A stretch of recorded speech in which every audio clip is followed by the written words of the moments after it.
Hi, this is Gaurang Jotwani, and welcome to my midterm evaluation for CS 5610 Web Dev class in Northeastern University.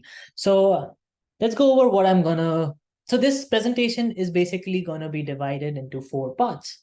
The first part is going to be like a mental map, a sort of a very high level view of what we have learned so far in the class. Second is going to be like sort of a breadth of all the things that we have done. Basically, it's going to be a very quick revision of some of the key concepts that I have learned in this class. Again, a very high level view of what's going on. Thirdly, I'm going to deep dive uh, into DOM, into document object model, and explore that into more detail. And lastly, I'm going to do a coding example. So let's get started. So firstly, this is sort of a high level view of what has happened so far in this class. This is like a mental map, and what this is class about web development, and there are two main web development architectures that we have seen so far in this class. One is the static website. This is more like a fixed content. It does not change. One user sees the same thing as the other users, and this requires only like probably just like sort of like just one web server, and the client requests static files from there. And this is mostly built with using technologies like front end, purely front end technologies like HTML, CSS, JSS, and Bootstrap. The second sort of architecture we have seen is a little bit more real life, and which is used more often in the real world. So sort of like a Facebook which has dynamic content. My Facebook wall is different than yours. So this is sort of like a three-tier architecture we have seen, and there's a presentation tier, a logical, and a data tier. For the presentation tier, we are using sort of the same technologies that we have used on the static side, but now we are using, we are contacting our backend server, or we can say the logical tier, which is written in Node.js, and we're using REST API endpoints to communicate between our client and the server, which is written in, again, Node.js, and Express library is used as the web server. Then from a web server actually takes data and saves data in the database, which is in MongoDB. So this is like the high level view. Now I will go over I will go into details on some of the key concepts and key technologies that we have learned in this class, and I'm going to briefly discuss each of them. So the first one, I'm going to start with the front end technologies, and I'm going to start with HTML. It is basically a hypertext markup language. It is, you can say it is a backbone of web content. It is open source standard language for creating any kind of web page. It's also compatible with different browsers and different devices. And it has a hierarchical structure. It has a HTML at the top, and then it has a head and a body. So your head will contain things that the user cannot directly see. It has all the metadata such as title, who are the authors, any links or scripts. So this is sort of the metadata about what the file is about. Icons. So again, body is going to create your main visible content that the user can see. And you can see on the right side there is HTML over there. You can see on the right side there's some HTML code. You can see there's like a body over here. There's a HTML. It's wrapped into HTML, sort of like a tree, and then there's the head section, the body section. And what you see over here, like something like a div or a body or script, these are actually called tags, and there are many hundreds of tags, different kind of tags. To name a few is paragraph, list, and these tags can have different kind of attributes. Like an anchor tag has a href, or like this div has a class. So these are called attributes. Then there's a lot of different kind of tags, like you can have images, forms, list. A cool one, an important one is header, nav, section, and footer. These give structure to the whole HTML. These give structure to the HTML. This is really important for Google SEO also, because then and also for usability purposes and accessibility purposes. So we know where to look for information. So put your nav bar in nav, then divide your HTML into different kind of sections. Have a header, have a footer, stuff like that. And also you can embed your CSS and JSS directly inside HTML. So CSS, when HTML was actually giving the structure of the web page, CSS is all things styling and presentation. So it's what you see. It lets you control the layout, the fonts, colors, and whatever styling that you see on the page. How do you decide? So this over here is a CSS rule. So what the CSS rule over here is doing is, this is called a selector. This div over here is selecting all the divs on the HTML page, and it's saying, and this is called a declaration block. And this entire, in its entirety, is called a CSS rule, but this is called a declaration block. So declaration block is filled with different kind of property and values. So what I'm saying is that find all the divs, put all the color into blue and align it as justified. So there can be multiple declarations. And how do you decide how specific? So you see div is it's not that specific, it's saying, hey, do this for all the divs, right? But if I want to be more specific, how it decides, the specificity is based on different kind. It's calculated based on, the CSS rules. So it's based on the type, the class, and ID selector. So more specific it is, more specific the rule is or the selector is, the more priority or the more precedence that rule is going to get. So this depends on, sort of IDs have a higher precedence over classes, and classes have higher precedence over just tags, and something like inline styling has the highest precedence. So this is how we decide if they're competing CSS rules for the same element, which one do we choose? So there are many CSS rules, and this is something how you will see a CSS file. So moving on, Bootstrap is, again, it is used for making front end your life much easier. It's so that you don't have to write all the CSS again and again, which is very cumbersome. So we have an open source library. It simplifies web development by a lot. So it has something called the grid. And what it does is it divides your pages into 12 pieces. You can say 12 columns, and you can choose how to justify and align your contents based on this grid model. And you have a lot of different kind of components ready, out of the box components. It will make your life much easier, and you can get started with, and you can get your product out quicker using something like a Bootstrap. So it's just a library for front end components, you could say. Then you have a JavaScript. JavaScript is super important. It is basically what makes your web interface or website very interactive. It can be directly embedded in your HTML because it has the capability of doing something called DOM. And I'm going to go over DOM in the deep dive section later on.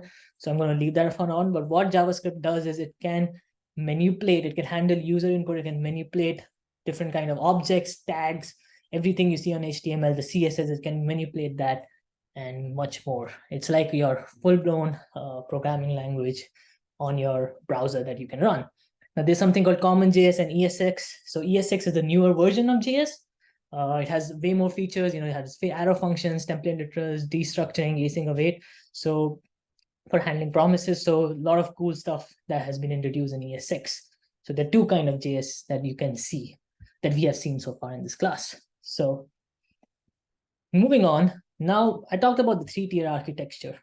I talked about the two different architecture. The second one had something called a logical tier. So this is what connects our front end, our static files, to something like a database, So this is like the middle ground. And Node.js is, so, we do our front end with JavaScript, right? So people thought, we are using JavaScript so much in a front end, why don't we do it in the back end as well? So that's how Node.js was born. And this is a server-side language. It is built on Chrome's V8 JavaScript engine, and it can enable JavaScript on the server side. It is very quick. It is event-driven. It has a non-blocking architecture. So it can it can handle multiple requests at the same time through an event loop, and it is basically quite quick. And npm is like the Node.js's backend manager.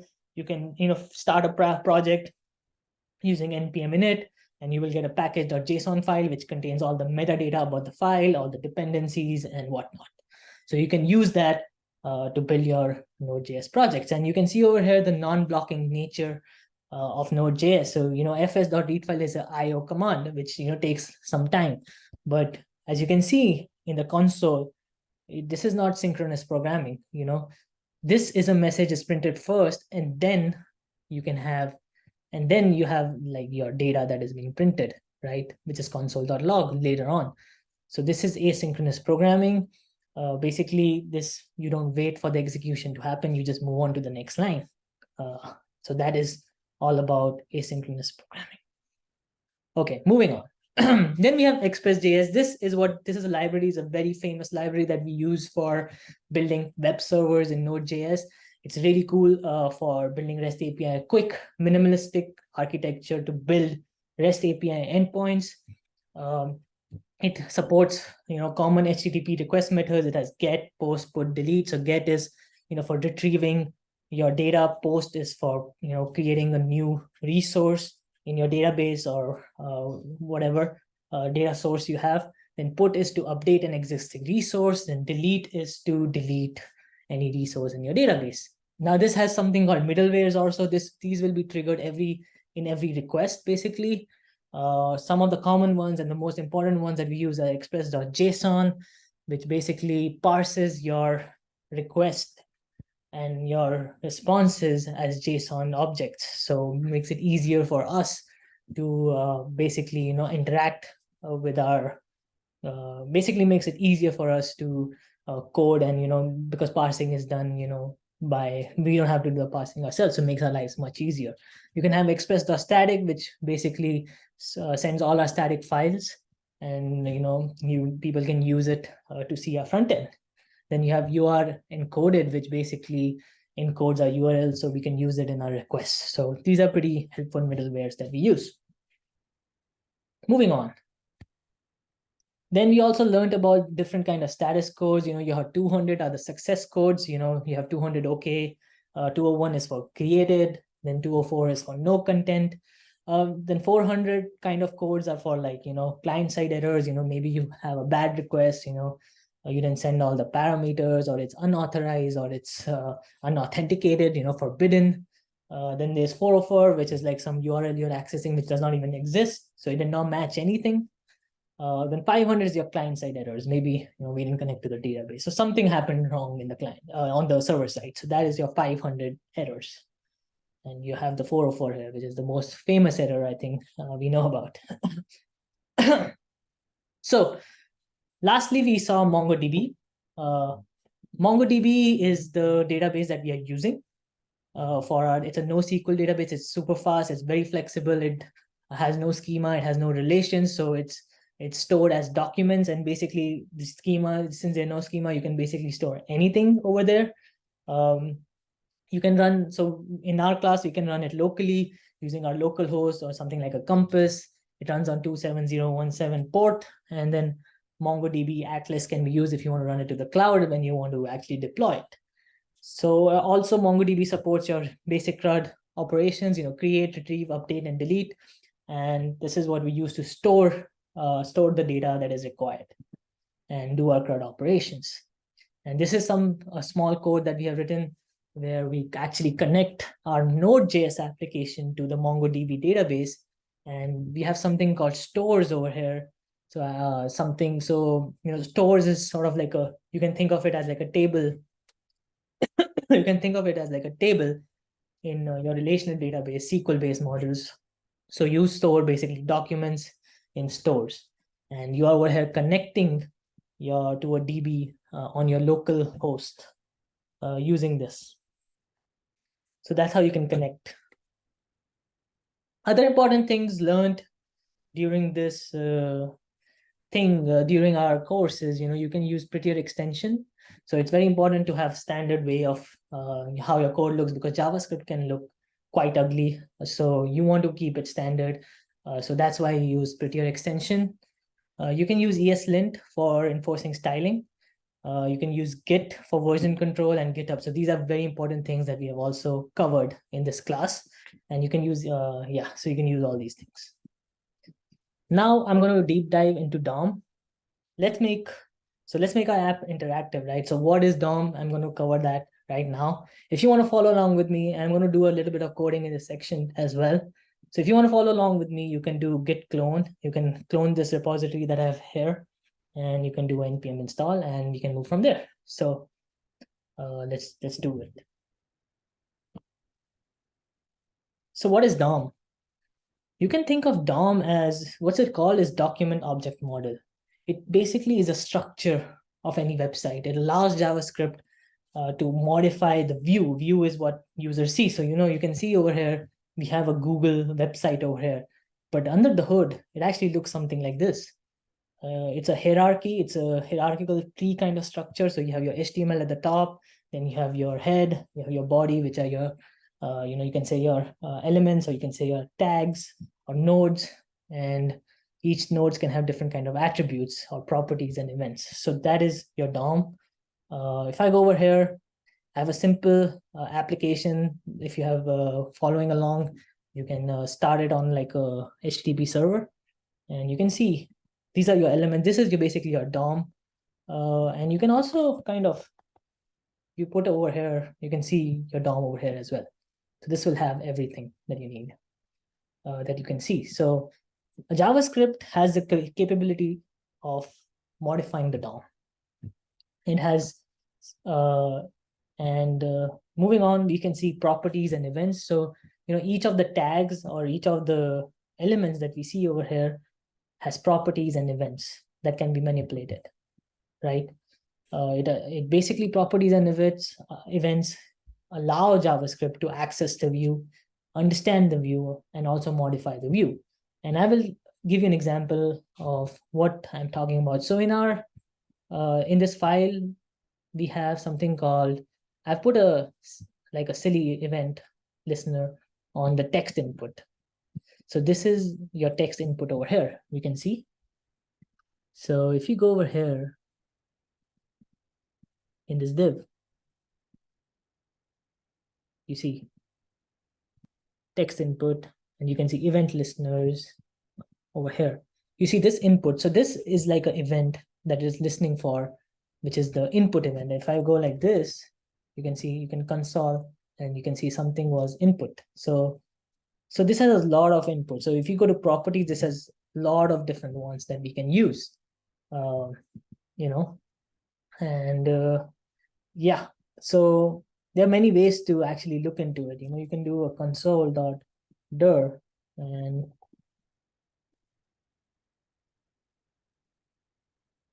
you can see, you can do,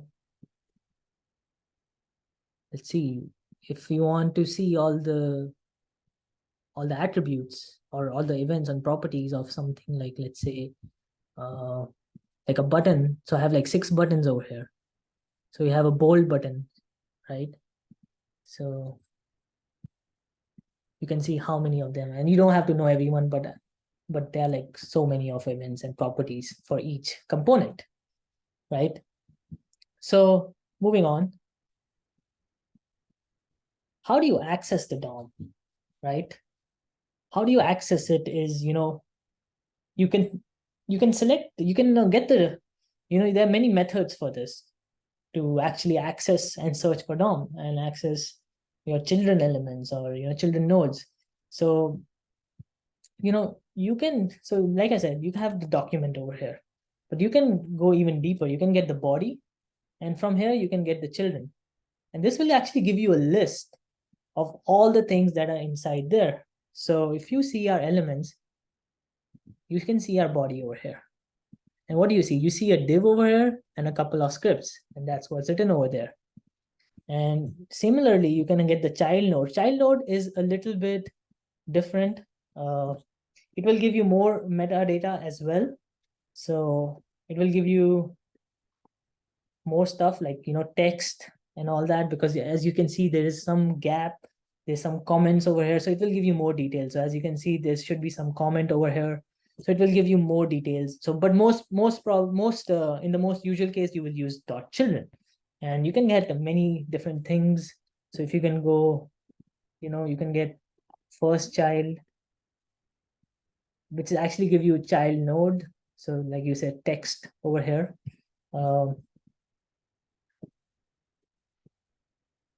First element child will actually give you the container. So maybe Yeah, so if I press this, now you will see it. So yeah, so a lot of things we can do. So how do you search the DOM, right? How do you select something that is on our DOM? Let's say if I want to select this button, how do I do that? So there are a lot of ways to do it. And one we have already seen. So we can do something like, let's say if I want to get this bold button. So what we can do is document.get element by ID. This is the easiest way to do. Left, or you can say bold button. And then if you do button, you actually can get that button, right? And if you want, let's say, in our example over here, all these buttons over here, let's say if I want to get all this button, which is class. So what you can do is, there are two ways to do this. You can get element by class name, and this will give you a list, by the way. Let's give me all the buttons. Boom, and you get a list. But there's also another way to do this, which is also pretty cool. You can use a query selector, and here you can just put the actual CSS. So you can do all to get all of them, right? So get me all of them, not ID. So this is a class, so it should be dot, and you get all of them basically. And if you want to get by ID, you can also do that, bold, and you can get that one. This will give you a list though. So there are a lot of things that you can do. You can get the inner HTML, inner text. There's a lot of ways to, modify the DOM. Let's say, if I have like let button, let's see if I still have it. Yeah, I still have the button, but this is like a button list. So maybe give me the first element, right? And then class list dot toggle. Let's see. So if I want to click this, so this will actually, toggle, untoggle it. And where is this click? This click I have defined over here.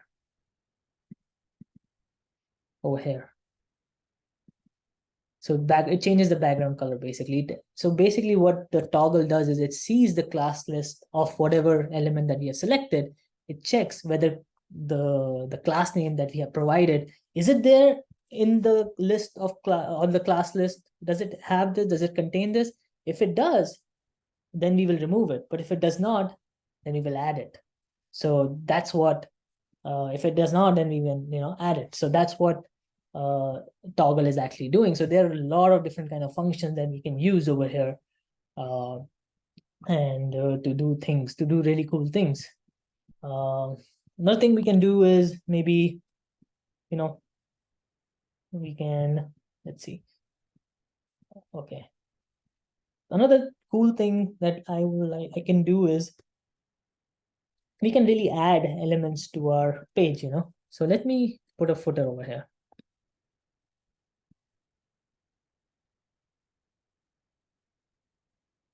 Let me create an element. Let's call it H3. So I have this element over there. So, and you can also see it. See, it contains, but it has no text. So what do? We say for footer dot inner text equals to, let's say, made by Farhan. So we can have that, right? What if I want to show that as a footer over here? So what I can do is, I will see the div over here. See, you can see this container. So I will take that, put it in the console, let div equals to, again, document dot query selector all. It will get the container, and I want the first element, right? So I got that div.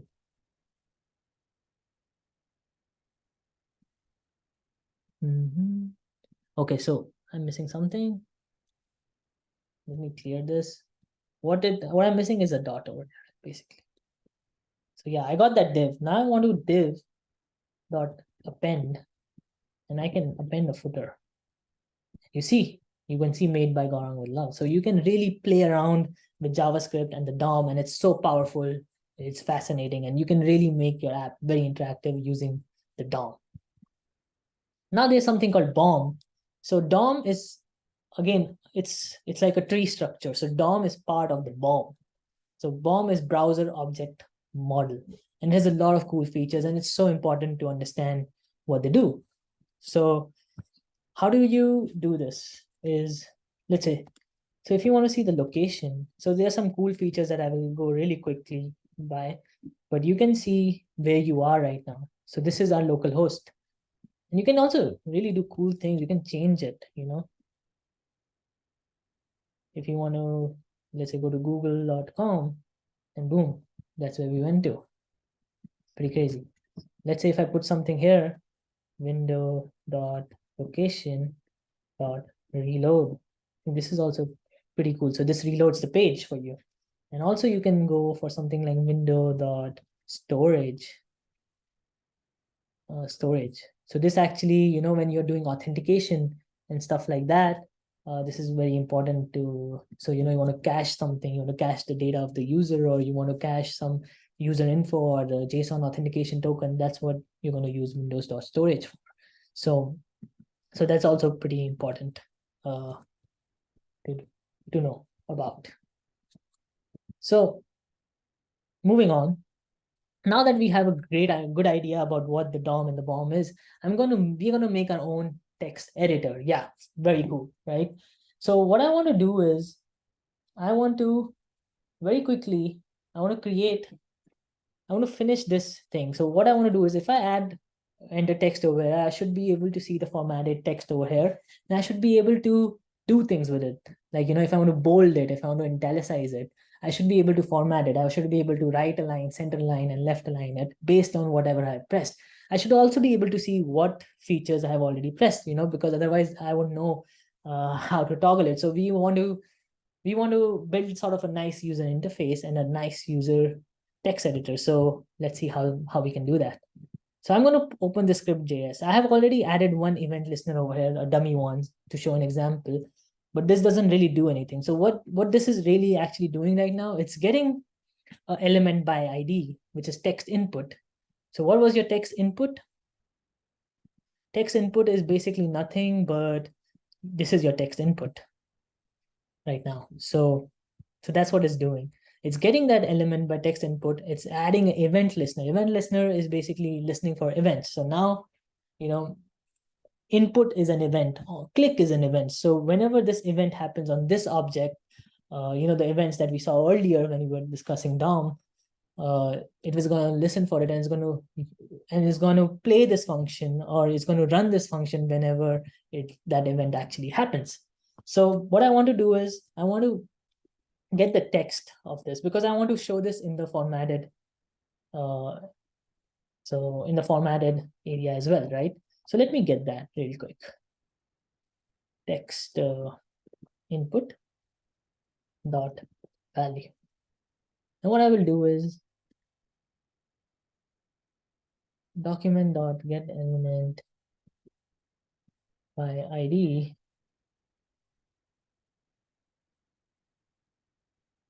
dot inner text, and we already saw this one, equals to text. What this is doing is getting the text and putting it in the text output. And what is text output? Text output is basically the other one that we use here. So let's see how that is.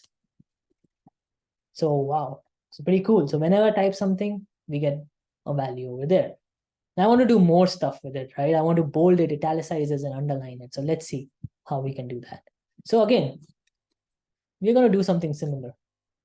So instead of text input now, we have these buttons, right? We have the buttons over here. So this is called let's say this is a bold button or an italic button. Let's do italic button first. So it should be able to italicize stuff, right? So let's copy this. This is our ID. And we can get that ID, and we want to put a click event over here. So whenever this button is clicked, we want to run this function. And what I've done is I have created these classes over here. So we have italic, underline, and bold class, and a click class. So whenever I click this button, I want to include this click class in the class list of the button. And we have already seen how to do that, right? So let's do that first.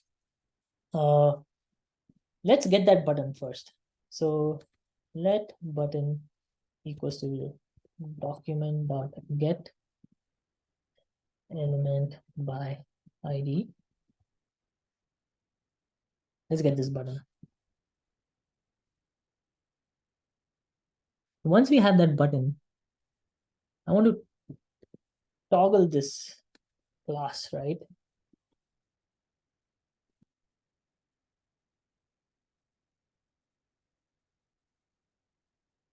Okay, so I can toggle this class now. And there's another thing I want to do.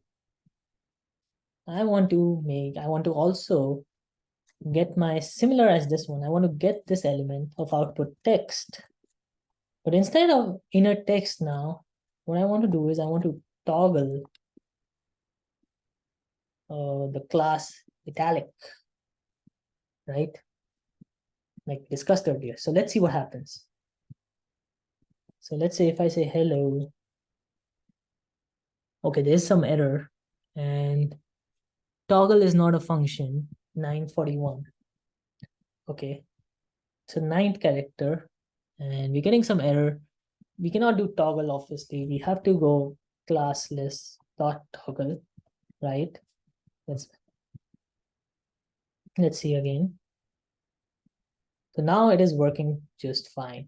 And also we can see this is getting dark blue because we are adding the click class, and it is toggling just fine. Beautiful. So let's get it, do the same thing for underline button. And I already have one over here. So let's see here. We can just copy this. Let me just do that. Similar thing as before.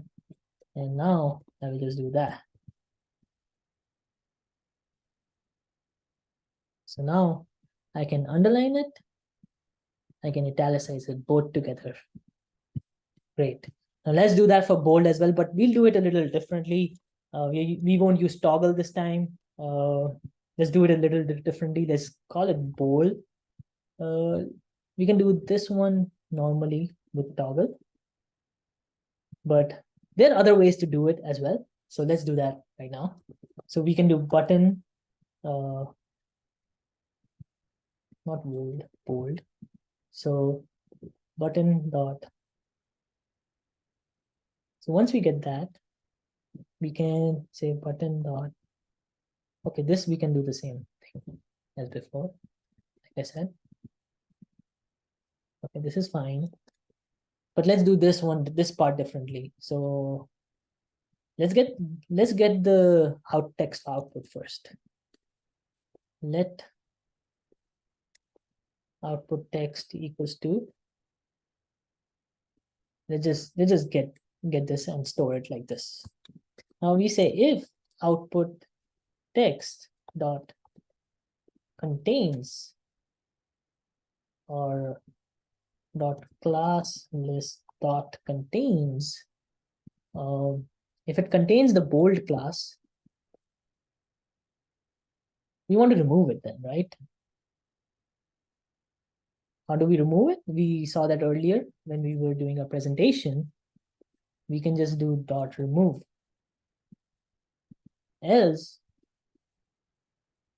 so this is basically we are implementing toggle ourselves right now.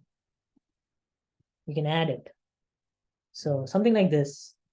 Let's see what happens. So yeah, perfect. Now we can do this, we can do that. Great. This looks beautiful. Now what I want to do is I want to really quickly go over the left align, center align, and right align. And this is going to be interesting because what I want to do is I want to be able to align these items based on what I have clicked over there. But the thing is, this time only one of these three can be clipped. So it's a little bit more complicated, but not too bad. So let's do that really quickly. So first, the way I would do it is because I want to create just one function. So what I would do is I would first get similar what we have been doing earlier.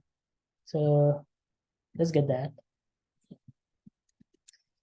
let's get that button first. So this is called left align. And we want to add an event listener here. And I will define this later, but I'm going to just have one function. So I'm not going to define the whole function like we've been doing previously. So we can change it to right align, center align, boom. Now let's define our function. Function align text. What do we do here? Now we have to find out, which element was triggered this event, basically, because all three are going to the same function, right?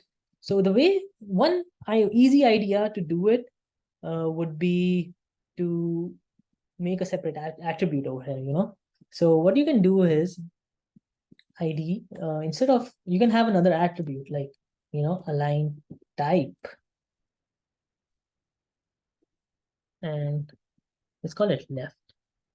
So you can have different attributes that you can put over here. So this can be center, and this can be right. So we have these different kind of align types. Now we go back to our script.js. What we can do is we can get our align type over here, equals to this dot get attribute.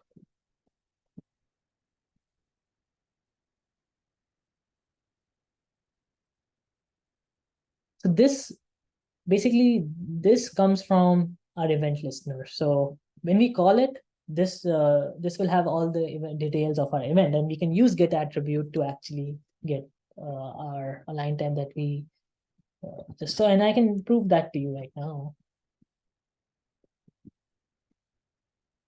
So if you have this, and let's say if I have something like left, center, right. So now we know which button has been clicked, and this is very powerful, right? So now I can actually differentiate about, which button should I actually toggle. So again, let's do the old thing that we've been doing since. So what we can do is here, we can get this and we can say output text dot output text. We can get the style, and then we can go text align equals to align type. So we can do that. So let's see what happens. This is basically inline styling, and we should not do that. But just for learning purposes and just for so we understand the model DOM clearly, and we're doing it right now. So you can actually now you can see, wow, beautiful. You can center align your text or left align, right align, and this is very powerful. But again, the toggle feature is not working. So how do we do that? So we simply, let me just toggle everything off first. And then we can toggle only that one that has been clicked. So let me show you how. So let's go over. So I equals to 0, I is less than. So what is this button list? I haven't defined it, but button list is going to be a query selector. So let's get that. Document dot get elements by class name. This is a big one. And what do I want to get? I want to get all the align. So I have basically have a class called align, and all the align buttons have this class. So I can get all of them by using this align. And what I want to do is I want to toggle them, the clicked feature. This, and then whichever has been clicked, I want to toggle that back in. So let's see how that goes.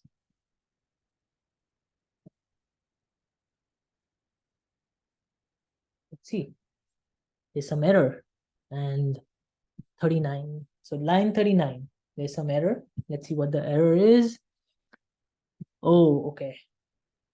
Of course, I always forget that. Class list, right? You can also remove it, or you can remove it actually. Not, so you want to remove it, not toggle it actually. So you see, this one is on, center, left. You can do boom, boom, and that is so cool. You can left align it, and it looks so beautiful. So I think I'm done for now. Thank you for watching me do this coding presentation and doing my midterm evaluation. Thank you, and bye bye.